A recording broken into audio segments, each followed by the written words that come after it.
Hello there. There is now talk of a motion for a vote of no confidence in the government being tabled next week to put Jeremy Corbyn into number 10.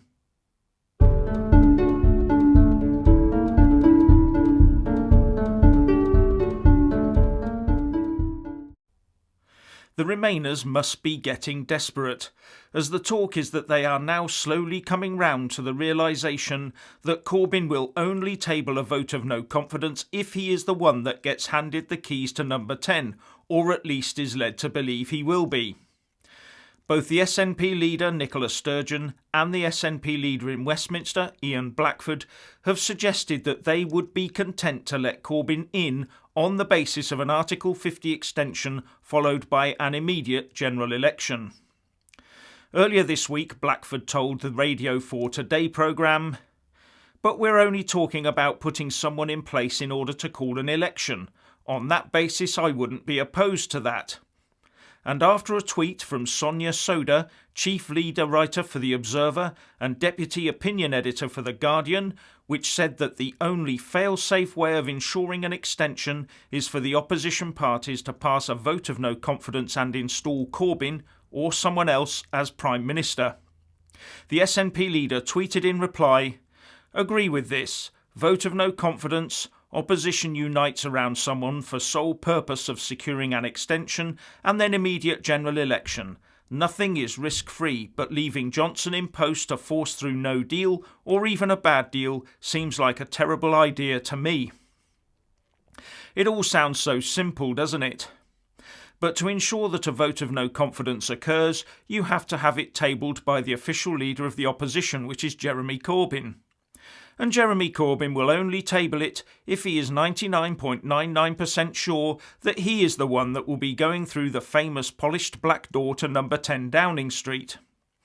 But you can see from the tweets and from other indicators, many MPs, including those on the Labour benches, would rather have someone else to take this forward. Boris Johnson losing a vote of no confidence would just be the start of the machinations, as the Commons would then have to vote for confidence in someone else. And the danger for Corbyn is that person might well end up not being him. And his position is not helped by talk yesterday that the Prime Minister's advisers think that Amber Rudd is gearing up to be the caretaker Prime Minister, with The Sun quoting a number 10 source as saying, "Keep an eye on Amber. It seems pretty obvious now that she's going to throw her hat in the ring to be caretaker PM if they manage to get Boris. She has George Osborne's backing for it, and he's always up to something. I have thought for a while that's Amber's plan. It's the only explanation I can think of why she would want to resign the whip as well as from the cabinet. She has a tiny majority in Hastings and knows she won't win her seat again, so probably wants to go out with a bang with number 10 on her CV, albeit for a few months."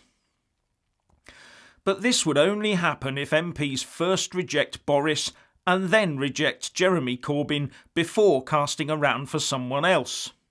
And they only have 14 days to agree to a new PM before a general election is automatically triggered with Boris Johnson still sitting in number 10. And that's 14 days, not 14 working or sitting days.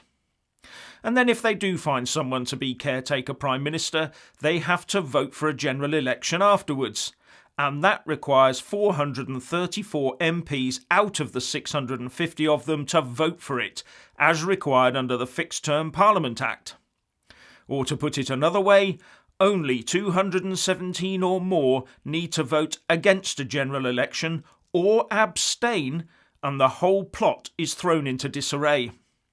Then they'd need another vote of no confidence, etc., or keep the caretaker Prime Minister there until May 2022.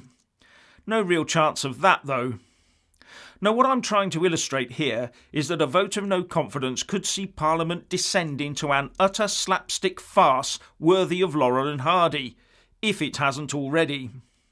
Would you trust Sturgeon not to do the dirty on Corbyn after getting him to get a motion of no confidence against Boris Johnson?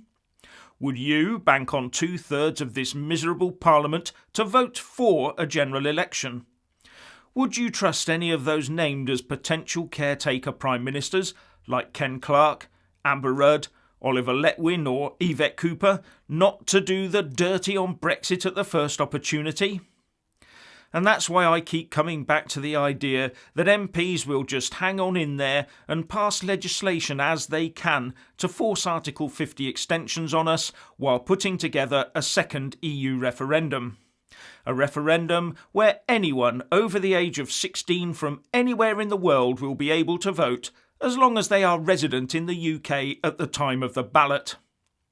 But the longer this goes on, the more that the ordinary voter in the street will come to realise what is being done to their country and their democracy by this sorry bunch of sellouts. They will come to realise that this is a battle between the majority of voters in the UK that want to see UK political accountability residing in Westminster versus the majority of MPs in Westminster who don't want the job other than to be paid to sit on the green benches and be told what to do by Brussels. It's that simple. But in the end, I believe that Brexit will win, because to preserve our democracy, it has to win. Anyway, what do you think? Please share and comment, and thank you for watching. Please do like and share this video, and also subscribe to my channel.